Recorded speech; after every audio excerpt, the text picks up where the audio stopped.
Capacitor एक असल में डिवाइस है जो चार्ज को स्टोर करती है। अब यहाँ पर एक चीज़ जो जहन में रखनी है वो ये कि चार्ज स्टोर तो होता है, लेकिन वो चार्ज स्टोर कैसे हो रहा होता है, मतलब पीछे उसके बेसिक बात जो है वो चल क्या रही है। तो उसमें हमने ये पढ़ा कि चार्जेस प्लेट्स के ऊपर ट्रांसफ़र किए जाते हैं। कैसे किए जाते हैं, फिर से एक दफ़ा उसका कॉन्सेप्ट रिवाइज कर लें। हमारे पास सपोज एक कैपेसिटर है, इस कैपेसिटर की दो प्लेट्स, दोनों की दोनों मेटालिक, क्योंकि कैपेसिटर मेटालिक प्लेट पे कंसिस्ट करता है। इस दोनों प्लेट्स को हम अटैच कर देते हैं बैटरी के पॉजिटिव और नेगेटिव टर्मिनल्स के साथ। तो हम इस कैपेसिटर को अटैच कर रहे हैं बैटरी के टर्मिनल्स के साथ।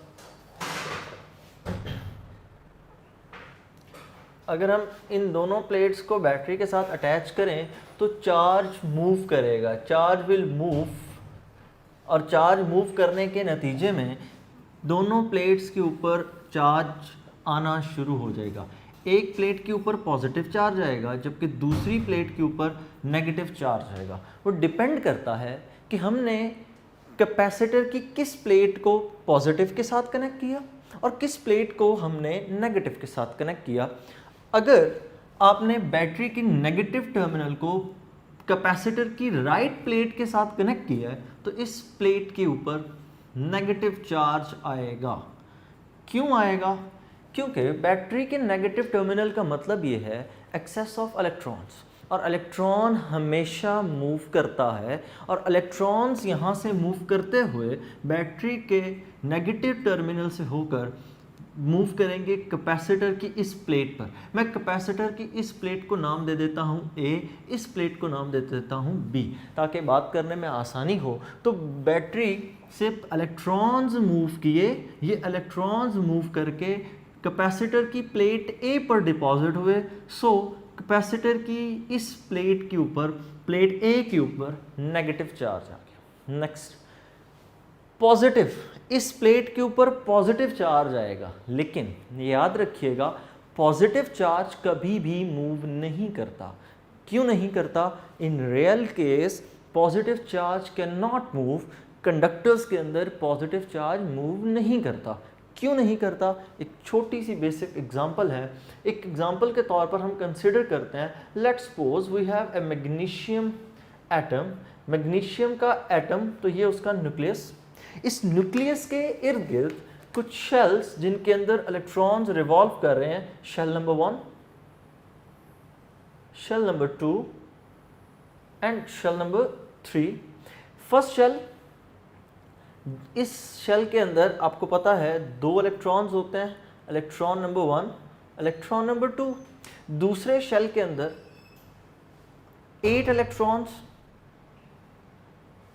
तीसरे शेल के अंदर मैग्नीशियम के केस में 2 इलेक्ट्रॉन, बिकॉज मैग्नीशियम का जो एटॉमिक नंबर है दैट इज 12, तो यहाँ पर 2 इलेक्ट्रॉन। अब मेटल्स के केस में आप क्लियरली ये बात पढ़ते हैं कि metals have free electrons, there electrons can move freely, while nucleus of the metal cannot move। Suppose आपके पास एक मेटालिक बार है, इस मेटालिक बार के अंदर एटम्स हैं मैग्नीशियम के, तो मैग्नीशियम का ये जो एटम है ये मूव नहीं कर सकता। अगर इसकी मूवमेंट है तो वो भी सिर्फ इतनी, it will vibrate at its initial, vibrate around its mean position, कि ये जो एक एटम है ये अपनी मीन पोजीशन के इर्द गिर्द वाइब्रेट करेगा।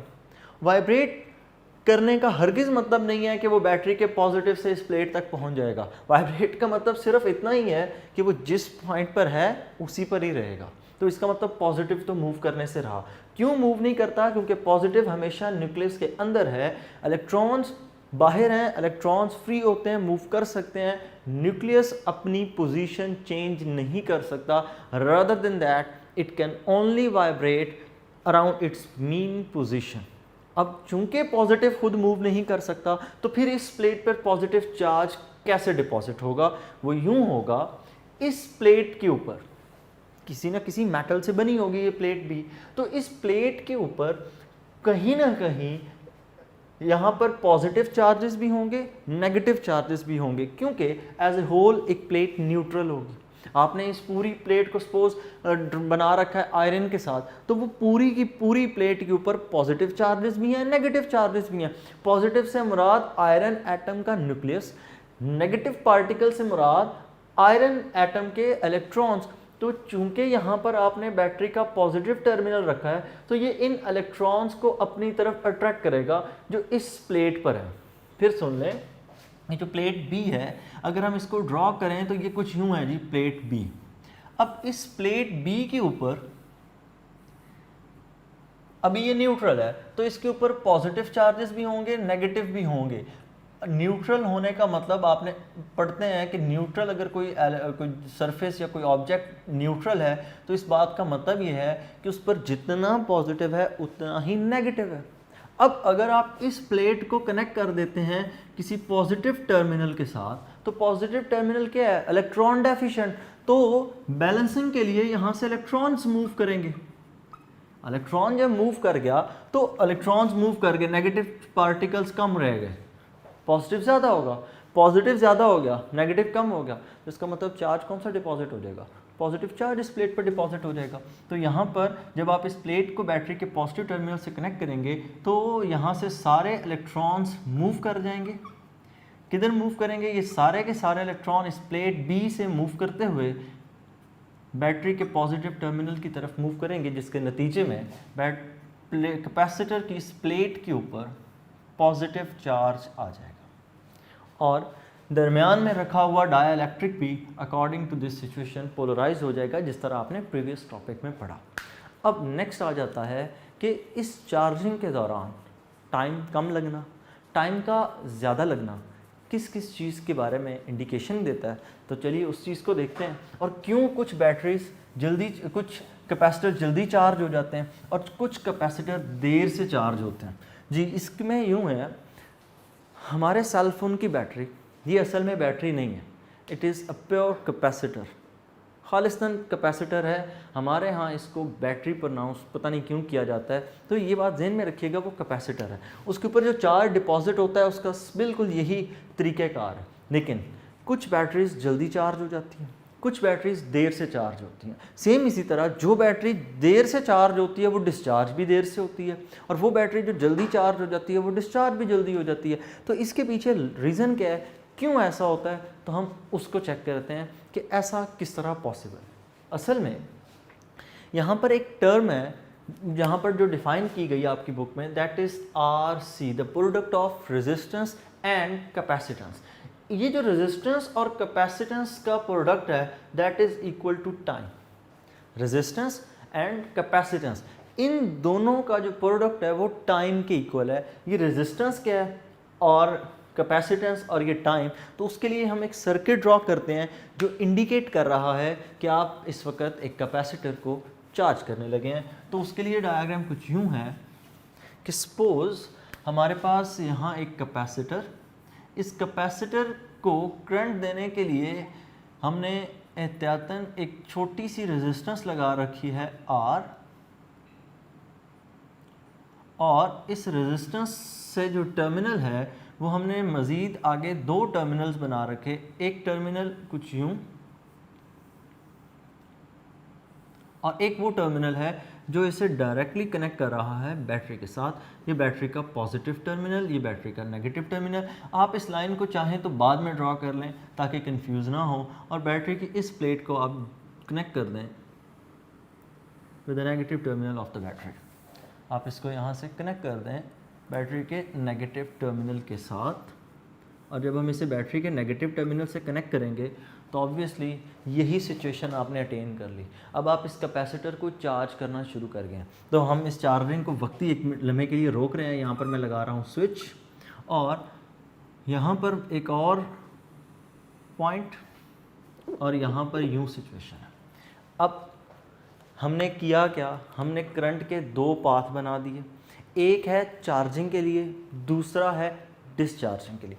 चार्जिंग के लिए कब है, जब यहाँ पर मैं इस की को, ये जो ब्लैक कलर की है, जब मैं इसको इस टर्मिनल के साथ कनेक्ट करूँगा, यहाँ पर A, ये टर्मिनल B और ये वाला टर्मिनल C, जब इस की को टर्मिनल B के साथ कनेक्ट किया जाएगा तो इसके नतीजे में चार्जिंग स्टार्ट होगी, क्योंकि जब आप इस स्विच को ऑन करेंगे चार्जेस मूव करेंगे इस प्लेट पर, चार्जेस यहाँ से मूव करेंगे पॉजिटिव टर्मिनल पे, इधर पॉजिटिव चार्ज आ जाएगा, इस प्लेट पे नेगेटिव, तो यूँ चार्जिंग स्टार्ट हो जाएगी। और ये जो मैंने टर्म लिखी थी RC, that is resistance and C the capacitance of the capacitor which is being charge, तो उसको आपने यहाँ पर पुट करना है। तो RC is equal to T के resistance into capacitance is equal to time. देखते हैं कि ये कैसे मुमकिन है कि resistance into capacitance is equal to time. Resistance का हमने फॉर्मूला बेसिक हमने जो पढ़ रखा है, that is V is equal to IR। मैं इसे लेफ्ट हैंड साइड से स्टार्ट कर रहा हूँ, left hand side resistance into capacitance R into C। Next यहाँ पर R, V is equal to IR, V is equal to IR, और इस फॉर्मूले से R की वैल्यू हम कुछ यूँ फाइंड कर सकते हैं, R is equal to V over I, ये यहाँ पुट हो जाएगा। कैपेसिटेंस के लिए हमने फॉर्मूला पढ़ा C is equal to Q over V, तो C की वैल्यू भी यहाँ पर पुट हो जाएगी, R की वैल्यू V ओवर I भी यहाँ पर हम पुट कर देंगे। अगर हम इन दोनों वैल्यूज़ को पुट कर दें तो हम कुछ यूँ लिख सकते हैं, R की जगह V over I multiply by C की जगह Q over V, Q divided by V। Potential इससे कैंसिल, ठीक। अब ये वही पोटेंशियल जो बैटरी ने सप्लाई करना है, बाकी ये V से कैंसिल होने के बाद जो सिचुएशन रह जाएगी that will be equal to Q over I। अब Q को हम डिफाइन करते हैं, charge is equal to Q is equal to IT, ठीक है। चार्ज असल में करंट का फॉर्मूला है I is equal to Q over T, 10th class physics. और यहाँ से अगर आप इसको रीअरेंज करें तो Q will be equal to I into T, ठीक है। और अगर आपने यूँ रीअरेंज नहीं करना तो इसका ये भी हल है, आप I को इधर शिफ्ट कर दें, T को उधर शिफ्ट कर दें, तो T will be equal to Q over I। और Q ओवर I किसकी इक्वल हो गया जी, it is equal to T।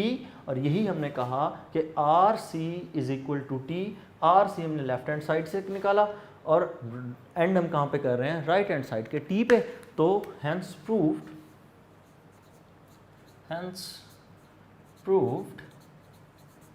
कि RC resistance time capacitance is equal to time, कि रेजिस्टेंस और कैपेसिटेंस को मल्टीप्लाई करें तो वो टाइम T के इक्वल होता है।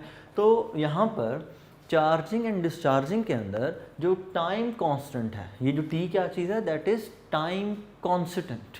ये टाइम कांस्टेंट की सिग्निफिकेंस क्या है, टाइम कांस्टेंट की सिग्निफिकेंस ये है कि किसी कैपेसिटर को जब आप चार्ज कर रहे हों तो उसकी रेजिस्टेंस और ये कैपेसिटेंस, इस रेजिस्टेंस और इस कैपेसिटेंस का जो प्रोडक्ट होगा that is called time constant.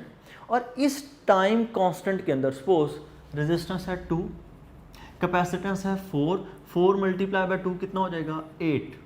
तो ये जो टाइम आपने निकाला 8, इस सेकंड में होगा ना यूनिट, तो ये जो 8 सेकंड है, इस 8 सेकंड का मतलब ये है कि इन 8 सेकंड्स के अंदर ये कैपेसिटर अपनी असल कैपेसिटी का 63% चार्ज हो चुका होगा, ठीक है। अपनी असल कैपेसिटी का 63% चार्ज हो जाएगा, जिसको आपकी बुक पे लिखा जाता है 0.63। जब आप 1 में से बात करते हैं तो 1 का कितना हिस्सा 0.63 पार्ट, और जब आप लोग बात करते हैं 100% की तो 100% में से कितना हिस्सा 63% वो चार्ज हो चुका होगा। मैं फिर रिपीट कर रहा हूँ, अगर रेजिस्टेंस हमारे पास हो सपोज 5, कैपेसिटेंस हो 4, तो प्रोडक्ट कितना बनता है 20। तो इसका मतलब इन 20 सेकंड्स के अंदर ये कैपेसिटर कितना चार्ज हो चुका होगा, it will be charge about 63%। असल में ना इसके पीछे एक लॉजिक है कि ये 63% ही क्यों है। ये फार्मूला हम हायर स्टडीज़ में जाकर पढ़ाते हैं, BSc लेवल पर है, लेकिन चूँकि आपने MCAT ECAT में अपेयर होना होता है तो आपका ये कॉन्सेप्ट क्लियर होना चाहिए कि असल में इस फॉर्मूले की कुछ बेसिक्स हैं। वो फॉर्मूले की बेसिक्स अगर मैं आपको बताऊं तो वो कुछ यूँ हैं कि सपोज़ कर लें कि इस वक्त जो चार्ज हमने स्टोर किया एक टाइम कांस्टेंट के बाद, वो है जी Q। मैक्सिमम जो उस पर चार्ज स्टोर हो सकता है इस कैपेसिटर पे, दैट इज Q नॉट। ये जो मैक्सिमम चार्ज है जी, इस पर मैक्सिमम चार्ज जितना आप स्टोर कर सकते हैं, दैट इज Q नॉट। और Q कितना है, जो इस वक्त एक टाइम कांस्टेंट के बाद आपने कवर किया। मतलब आप Q क्या है, charge at one time constant. जो वन टाइम कांस्टेंट के ऊपर चार्ज है उसको हमने Q का नाम दिया। तो इसके लिए एक इक्वेशन है हायर फिजिक्स के अंदर, और वो इक्वेशन है Q is equal to Q not into one minus E raise power minus R C over T. Q is equal to Q naught one minus E minus R C over T. ये E क्या चीज़ है, Q तो आपको पता है, one time constant के ऊपर charge. Q not the maximum charge that be can be stored on that particular capacitor, one एक constant value minus E। E natural log की बेस, और इस E की वैल्यू होती है E इज इक्वल टू 2.71। अब हमने बात की कि वन टाइम कांस्टेंट पर है, और आर सी का प्रोडक्ट किसके इक्वल होता है, वन टाइम कांस्टेंट के इक्वल होता है। तो हम यहाँ पर आर सी की जगह टी पुट कर देंगे, because R C is equal to T. अब देखो, दो टाइम कांस्टेंट गुजर चुके होते तो हम आर सी की जगह टू पुट करते, तीन टाइम कांस्टेंट गुजर चुके होते तो हम थ्री पुट कर देते।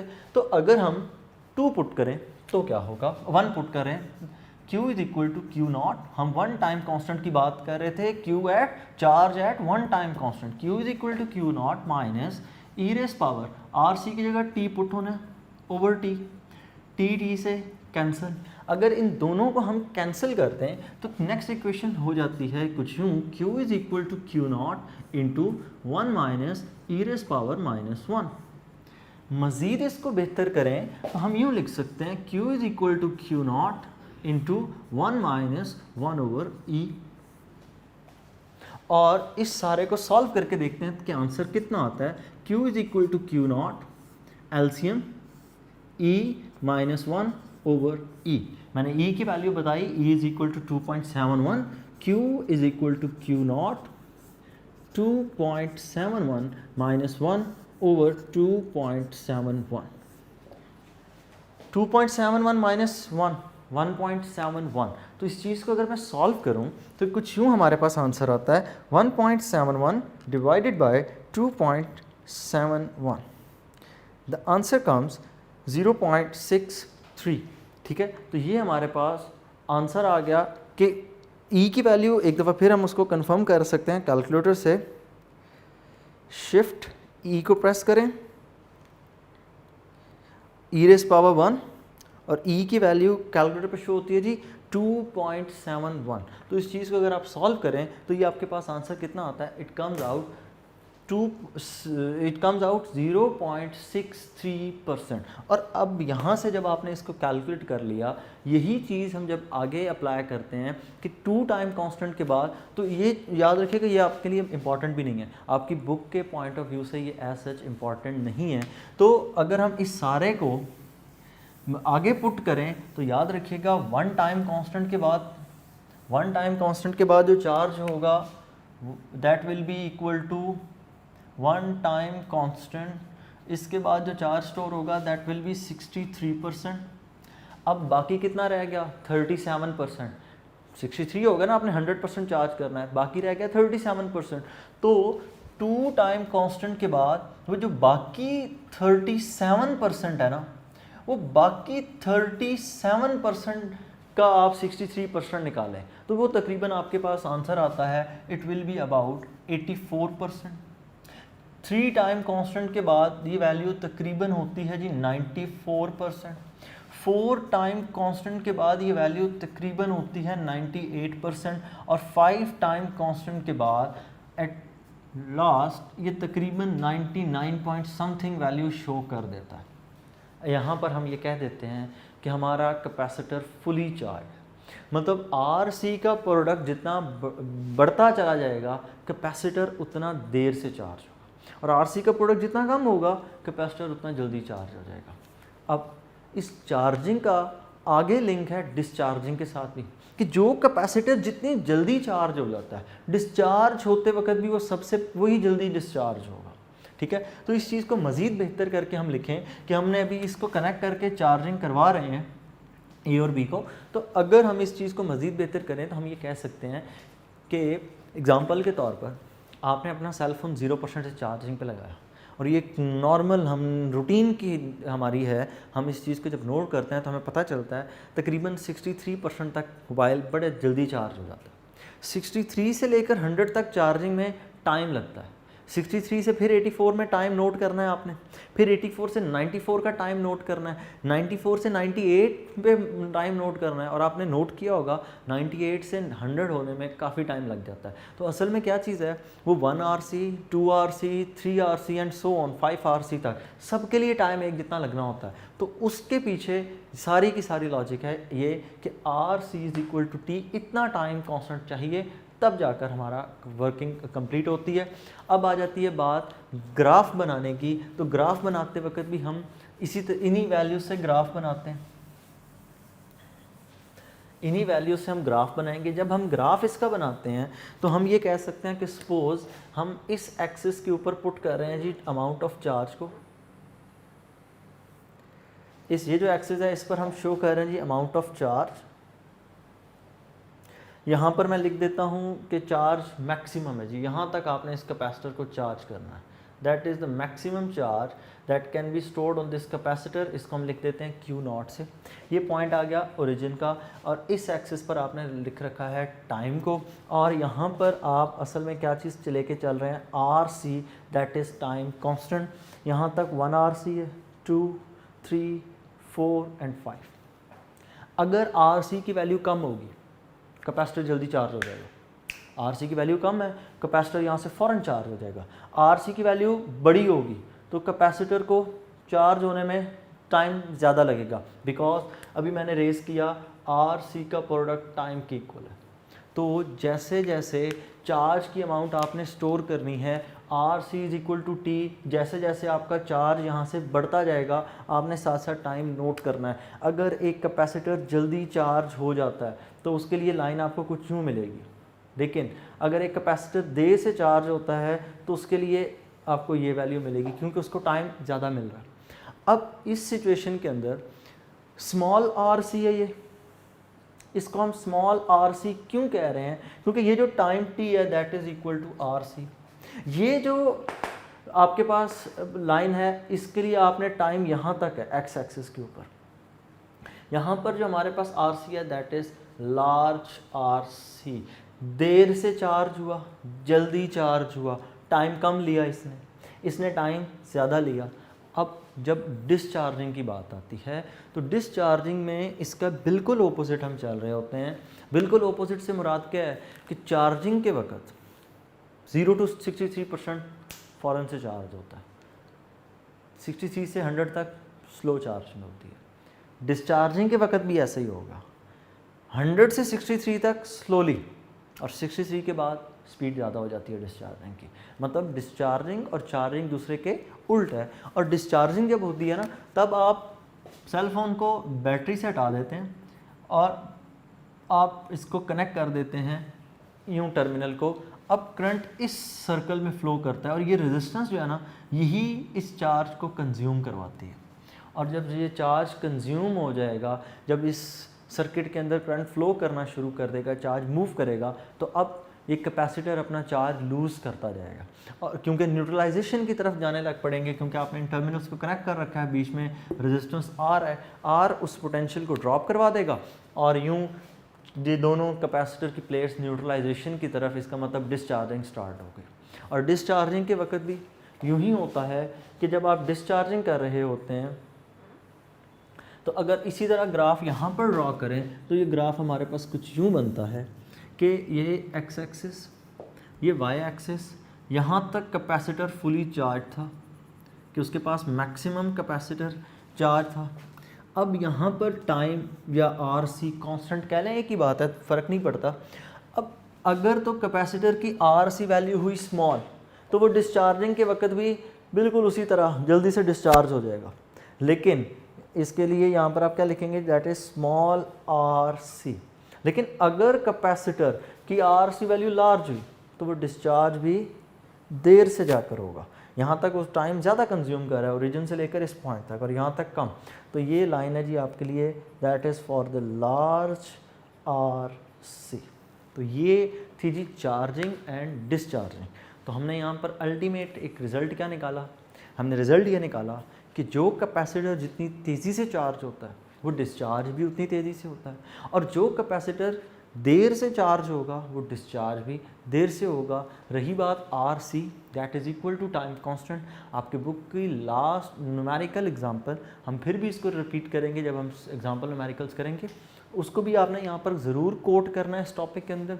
अक्सर बच्चे इस टॉपिक में गलती ये करते हैं कि इसको अटैम्प्ट करते वक्त, क्योंकि बोर्ड में ये लॉन्ग क्वेश्चन भी पूछा जाता है, तो अब इसको जब आपने अटैम्प्ट करना है तो सबसे पहले वो बेसिक कॉन्सेप्ट लिखें जो मैंने आपको समझाया कि आपने दोनों प्लेट्स को बैटरी के साथ ज्वाइन करना है, तो वो चार्जेस किस तरह से मूव करके प्लेट्स तक पहुंचते हैं वो लिखें।